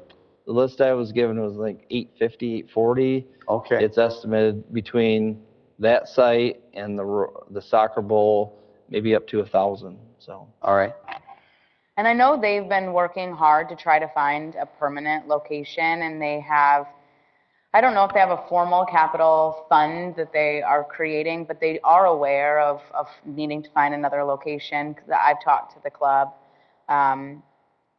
But, you know, after this 5 years is up, do they kind of understand that after 5 years, it probably won't be another 5-year contract. If anything, it would have to be year to year, depending on the needs of the cemetery. So they've got, I mean, it's like time's ticking. I think 5 years is going to be pretty close to where it's at over there. correct. And they know that. They, again, came in for multiple meetings with us.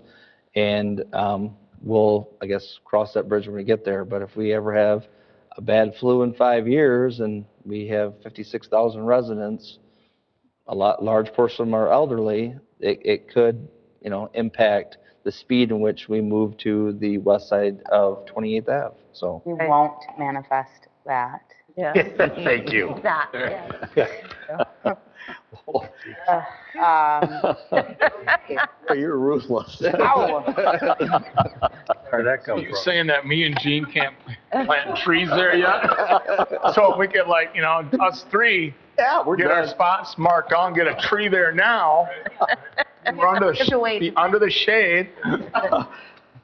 Okay, is there a motion to approve that license agreement? I will make a motion to approve it. Support.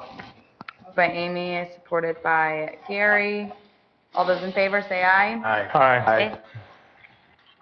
Okay, that brings us to our second public comment period. So these are public comments on non-agenda items, anything you'd like to address the board. If you have a public comment, please come up into the podium, state your name and address for the record, and you will be given 3 minutes to speak and share with us. Joe? So you're becoming famous. Yeah. Actually, but, okay. Philip Parnell McCarter, 6408 Rinwood, volunteer leader of the Save the Campbell effort. I thank this board for your involvement in the Campbell issue and electric issue thus far. Let me now update you where things stand from our perspective. Consumers Energy agreed to comply with the Trump administration Campbell closure delay, but it will seek cost recovery, which would mean price hikes for customers, rather than offsetting the cost by seeking to scale back the net zero agenda spending, or considering use of the Campbell to supply AI data center, which could be charged at higher rates to subsidize residential rates. What we have here is a situation where, in some sense, the customers are going to be basically, they're continuing with the net zero agenda, yet at the same time, we're keeping the Campbell open. That frankly is not the best, most economic for the customers. We either need to go in the net zero agenda route, or we're going to go in a very scaled back of net zero agenda route. Trying to have both I'm just saying, this is what is a problem, let's say in the UK. It has the highest electric rates in the world. Studies have shown that the reason net zero is expensive if you don't have load shedding is because you have to have redundant fossil fuel plants to provide for your electric. It's not good for the customers. So my recommendation is one resolution of this board and other township boards is to ask Consumers Energy to scale back on their net zero spending to offset the cost of the Campbell, and also to consider using the Campbell for an AI data center at higher rates and then subsidize your residential rates, as opposed to basically sticking it to the customers and yet going forward with your net zero agenda. So that's the first recommendation. Keep in mind, Consumers Energy already had rates that are 58% higher than Zeeland Board of Public Works rates. And just recently, I don't know if you noticed in the last week or two, they have announced the highest rate increases in decades, Consumers Energy. And that's setting aside, that has nothing to do with the Campbell, okay? Right. They're putting it through, and the problem is, this net zero agenda really is costly. I'm just saying, it is. Look at the UK, look at all the other studies. And the question is, it goes far beyond Michigan law. Consumers Energy says, we are the most aggressive company in the country. Well, do we want to be that guinea pig, or does it make sense, given all the things that have happened, that we be further down on that totem pole, let others be the guinea pigs? The second recommendation, and I'll give this to you, is that we form an exploratory committee of the township boards to look into the idea of, with the help of the Trump administration or Data Center, of purchasing the Campbell interest from Consumers Energy. I would recommend. I just want to make sure, are you just about done on your last? I'm sorry, is this that the? That's your. I'm sorry. Thank you, sir. You're okay. Thank you. Thanks, Joe. Very nice. Thank you. Yes, please come to the podium and state your name and address for the record. Does it have to be entirely on topic, right? Correct, on any topic you wish. Okay, my name is Mustafa, and I have noticed a reoccurring pattern within the school I go to, Jennison Senior High School. I have noticed that, people aren't patriotic nowadays, and as an American, that just kind of hurts me, It's just like, why, We're such a great country, and I feel like the more people that we lose to, just not being patriotic in general, that's just taking our country down, because, these are the leaders of our nation. And I think if we can get these people to sort of enjoy living here a little more, maybe feel a little more welcome, a little less oppressed, I think we can build a future where, other people look up to us, And, it's just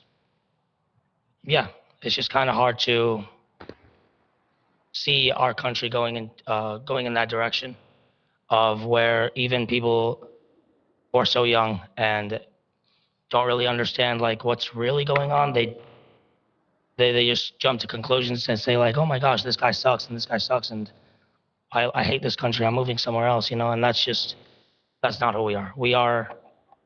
We're more than that. We are America. We're supposed to be number one, I feel like the less people that we lose, the more people that we lose, the less our country appears to be number one. That's all I have to say. Thank you so much for your comments. Very nice. I really appreciate it. I think it's great that you came out tonight. It clearly shows that you're motivated and interested, and I think I want to be a voice for people. Yeah, it starts with you. I think it's really great. Thank you for your comments. Starts here. Thank you for coming.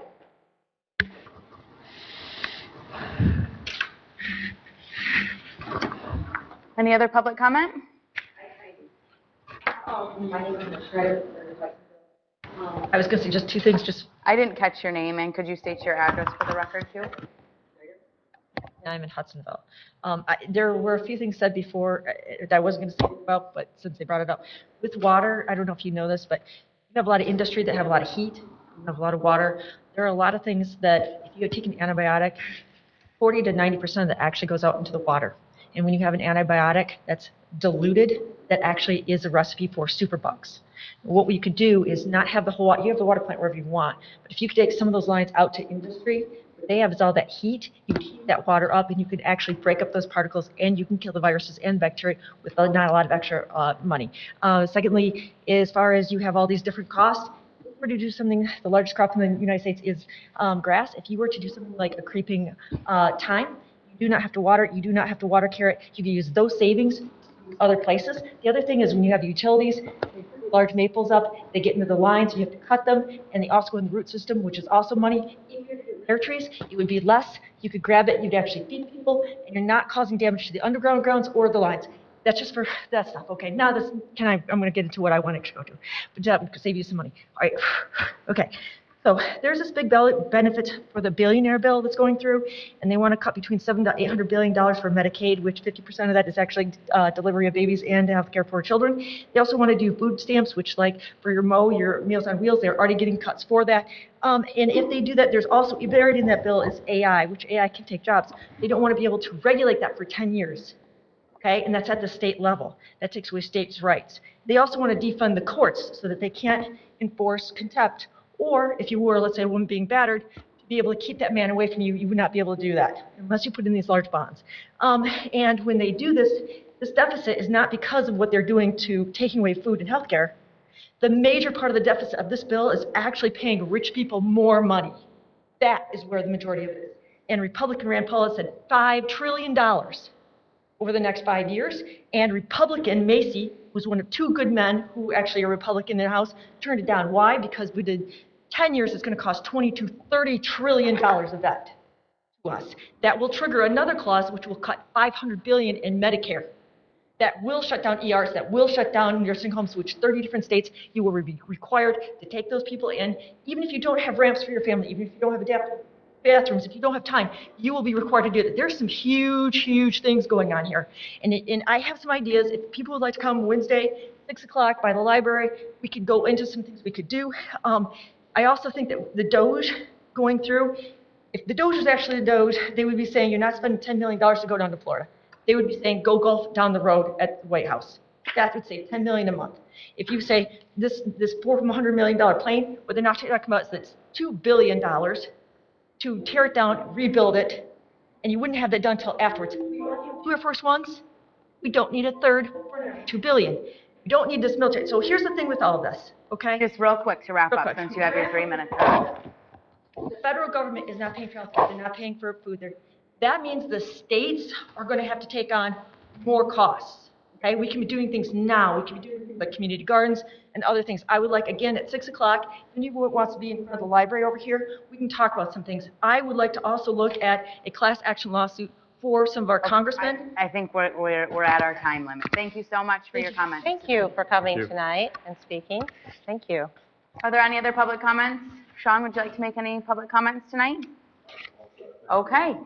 Then we'll move on to discussion and general information. I said I wanted to stick to 9 o'clock since I know you guys have a meeting, but I did notice in the Finance Committee and the Utility Committee meeting minutes that we're doing a good job of discussing our goals, and I didn't know if there was anything worth sharing with the greater board, if there was any decisions made, or if it was just general discussion.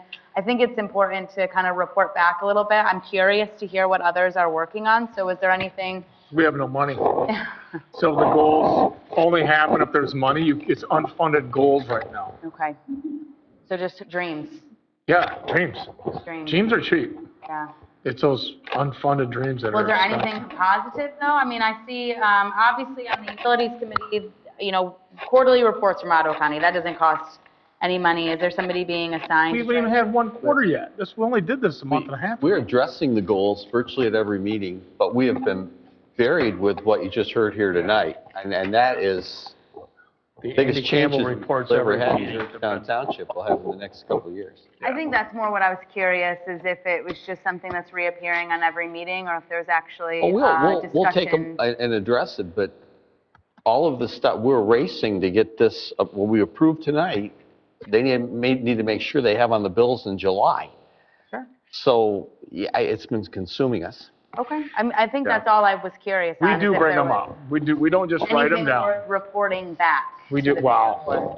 You're asking a lot. I just would love to hear, because the meeting minutes just say goal discussion. I wasn't present. If there was discussion worth talking about at the board, I'd love to hear it. I like goals. Well, the 250th We were making the meeting. I'll give you the same kind of update I give my wife. It'll be very brief and to the point. 250th thing John and I talked about, and I am probably going to go to the historical meeting coming up in a couple weeks. That's his suggestion, and we'll see if they're moved any further on that. So that was discussed And We I think we presented to them. kind of poo-hooed the resident corner thing in the Georgetown newsletter, I think. Didn't we talk about that a little bit, about maybe not doing resident unless it was like a veteran or somebody? Yes, and I think that was originally what we wanted to do anyway. Yeah. That we would highlight people. Right. So that the community gets to know them better, or good works that are being done.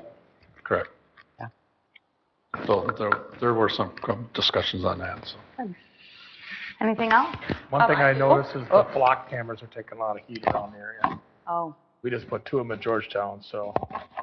I mean, I'm not against them yet, but I just know that there's been a lot of press on them. I think Kalamazoo canceled theirs, so. There's fear they're sharing information to DHS. I don't think we do. no, he was Pretty pretty much clear out in of his county, but- presentation what it shared, but yeah, understandable. I just want to congratulate our trustee, John Schwalm, for being appointed to the Metro Council. So I just wanted to make everybody aware that that happened, I believe, this week, or last week? Last week. So congratulations. Congratulations. Thank you for representing us. Thank you. A lot of people there. It's nice to see that I've known from other organizations. I just mentioned for Mustafa here, he sat like almost 3 hours and dressed very appropriately and very passionately talked to us from Jenison High School. That was special. Yeah. I'll try to send an email to his principal. Yeah, very nice. Great, thank you. Awesome. Okay. Motion to adjourn? So move. Support. All those in favor say aye. Aye. Aye.